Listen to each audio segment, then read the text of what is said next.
Bon, j'ai apporté de quoi noter, ça va nous permettre de définir un plan. On va écrire nos idées au fur et à mesure pour structurer le projet. Alors, donc Florence, toi, t'étais plutôt pour laisser une part d'improvisation, c'est ça? Oui, j'aime bien laisser le champ ouvert aux possibilités. Bon. Je crois qu'à ce moment-là, il faudrait définir une ligne de base qui servira de squelette, à partir duquel pourront se greffer les propositions.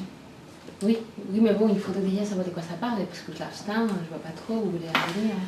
Justement, j'avais pris des notes ces derniers jours, mais dans un autre classeur, ça fait rien, on peut en trouver d'autres. L'important, c'est de rassembler de la matière pour étoffer le sujet. Après, on fera un tri. Mais ce qu'il faudrait, c'est partir d'une idée de départ et tracer les grandes lignes structurelles. Bon, je note au fur et à mesure. Il faudrait définir la base, hein, avant d'apporter les éléments internes.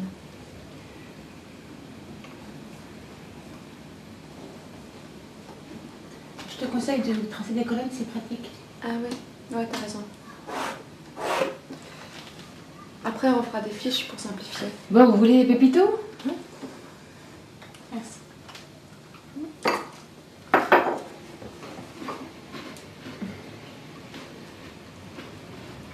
Si vous voulez, je peux faire aussi des recherches en bibliothèque. C'est une bonne idée. Je crois qu'il ne faut pas hésiter à rassembler des documents. Tu peux même faire des photocopies, on les mettra dans le dossier. Bon, il faut que j'y aille. Ah bon, déjà? Oui, j'ai pas le temps. La semaine prochaine, ça sera plus disponible. Bon, bah autant arrêter pour aujourd'hui. Non, mais comme ça nous laisse le temps de réfléchir.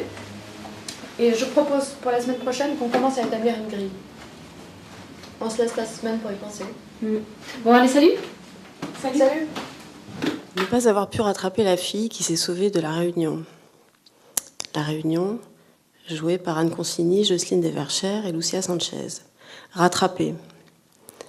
Aborder le thème de la langue lié au travail artistique. Comment décrire en quelques mots ce qu'on fait? Comment résumer de manière précise le contenu et les enjeux d'une production plastique ou littéraire? Ces temps-ci, on n'a jamais autant voulu communiquer, il faut croire, et éduquer, être pédagogique, chercher à accompagner le spectateur en lui fournissant des explications sur ce qu'il est en train de regarder, en direct, avant même qu'il puisse se sentir un tout petit peu perdu. Il y a là sans doute une forme de stress, d'urgence à parler d'avance, apparaît d'avance les réactions négatives de ceux qui pourraient immédiatement être tentés de cocher la case « pas du tout satisfait » ou de donner la pire note, de parer aux plaintes ou doléances du public dérouté, perplexe, du public, ou plutôt des publics, ce qui multiplie d'autant le nombre de plaignants potentiels. Il ne faut pas que le visiteur soit perdu. Pour qu'il n'ait pas trop le temps de se poser de questions, ou pire, de conclure hâtivement que c'est n'importe quoi, on indique noir sur blanc de quoi il est question. Et bien souvent, on utilise des formules comme « l'artiste interroge ou questionne tel ou tel sujet ». Souvent, dans les expositions, j'attrape le communiqué de presse de peur de rater quelque chose, ou pour compléter ma compréhension de ce qui est présenté, pour ne pas passer à côté d'une information, de quelques repères importants. Pourtant, il faut bien dire que je suis quelquefois déçue ou étrangement embrouillée par ce qui est écrit dans ces résumés descriptifs. Dès les premières lignes, l'apparition d'une ou deux expressions du jargon habituel me donne généralement envie de faire des cut-ups parodiques. Mon rapport à la langue, milieu familial et contexte. Je ne viens pas d'un milieu artistique. Je viens d'un milieu pas du tout artistique. Mon père, avant de prendre sa retraite, était agent immobilier. Il avait une agence boulevard des Batignolles. Et ma mère, qui était sans profession au moment de leur mariage, est devenue psychanalyste après avoir commencé une analyse. En ce qui concerne le rapport à la parole, j'ai navigué entre deux pôles contraires. Un père matérialiste et pragmatique, ce qui peut avoir ses bons côtés, mais pour qui la parole n'a aucune valeur. Pour qui ce qu'on a prononcé, par exemple, sur le coup de l'énervement un peu plus tôt, peut être annulé selon une simple clause, comme on dénonce un contrat en décrétant « je retire ce que j'ai dit ».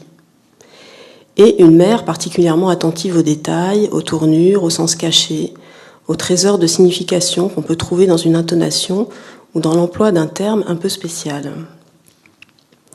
Mon père n'accorde de véritable crédit qu'à ce qui est écrit noir sur blanc, une lettre recommandée, un contrat signé, un courrier d'avocat. Une de ses plus contrariantes habitudes consiste à ne jamais écouter ce qu'on lui dit, en dépit de ses exhortations insistantes et incessantes à lui raconter nos activités, nos projets, nos occupations du moment. Exemple de phrase teintée de reproches que j'ai entendues bien souvent. On ne se parle jamais, il n'y a pas de communication entre nous. C'est quand même malheureux. Quand on se voit, on n'a pas de conversation. On se dit ça va, et c'est tout. C'est vraiment lamentable, etc. Lorsque mon père nous demande de lui parler, il le fait d'une façon si sincère et désespérée qu'on se sent aussitôt coupable et honteux de garder jalousement nos histoires alors qu'on aimerait bien, en effet, les partager avec lui plus souvent. Pourtant, dès qu'on ouvre la bouche, son regard part ailleurs, très loin, et il a ostensiblement l'air absorbé par d'autres préoccupations plus importantes. Il décroche. Tandis qu'on commence à répondre, il regarde déjà dans le vide, sans chercher à dissimuler qu'il pense à autre chose, peut-être au restaurant chinois où il ira déjeuner à midi, ou au contenu d'une missive salée qu'il se fera une joie de dicter d'un ton sec à sa secrétaire dès lundi. Ou peut-être qu'il pense à l'époque regrettée où nous étions encore des enfants malléables et dociles, pas les têtes de mule d'aujourd'hui ayant choisi des voies totalement incongrues dans nos métiers. Nous sommes toujours déroutés et vite démotivés par son attitude distante, qui ne correspond pas du tout à l'attention chaleureusement promise. On s'en veut d'avoir été aussi naïf et de s'être une fois de plus fait avoir, un peu comme dans cette blague de potache au lycée.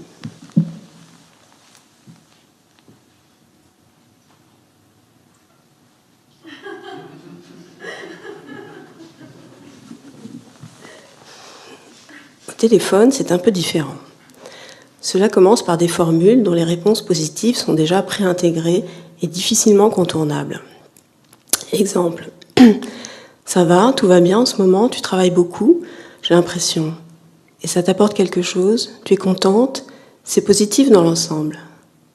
Comme je sais depuis bien des années qu'il est inutile d'entrer dans les détails, je réponds oui. Parfois, oui. Quand je suis très en forme, j'ajoute oui, tout va bien. Transcription d'une conversation téléphonique avec mon père. C'est moi qui l'appelle. Ruth, c'est son épouse. Allô papa, je te rappelle parce que Ruth m'a laissé un message pour me demander si Bertrand mangeait du poisson. Donc oui, il mange du poisson. Mais parce que si vous préférez manger autre chose, c'est comme vous voulez. Non mais en fait, elle voulait savoir s'il mangeait bien du poisson et en effet, il mange de tout. Parce qu'elle avait préparé un bon plat et on se demandait s'il ne préférait pas du poisson. Mais si vous me dites que vous préférez autre chose, ça nous va aussi. Non mais du poisson, ça va très bien puisqu'il aime ça. Alors très bien. Ça va toi, ma chérie ? Oui, très bien. Et Bertrand, tout va bien ? Oui, il est en forme. Alors on se voit demain. Super, je t'embrasse, bye. En général, en ce qui nous concerne, nous, ses enfants, il veut surtout être tranquillisé et savoir qu'en gros, tout va bien. Inutile de se fatiguer à raconter dans les détails les projets du moment, c'est réellement de l'énergie perdue.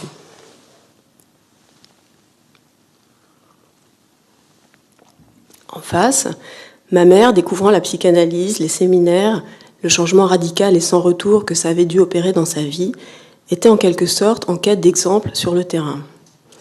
Sens caché, double fond, signification des lapsus qu'elle s'amusait à traquer et interpréter. C'était pour elle une chasse au trésor. On prenait bien soin de ne pas fourcher, assez inquiet d'être percé à jour si une pensée souterraine dont on aurait forcément à rougir arrivait malgré nous à émerger. J'avais toujours vaguement peur de me trahir en prenant la parole, même pour dire des choses parfaitement anodines. Comme si une sous-couche bourrée de significations crypto-sexuelles n'attendait que ça pour surgir inopinément, attendait patiemment de pouvoir s'échapper par la première fissure venue. L'absence d'une lettre dans un mot ou d'une liaison mal négociée pouvait être des pièges et révéler notre inconscient. D'un côté donc, une oreille distraite, qui plus est un peu sourde, de l'autre, une oreille à l'affût, particulièrement intéressée par les glissements involontaires de sens, la langue qui fourche et autres accidents.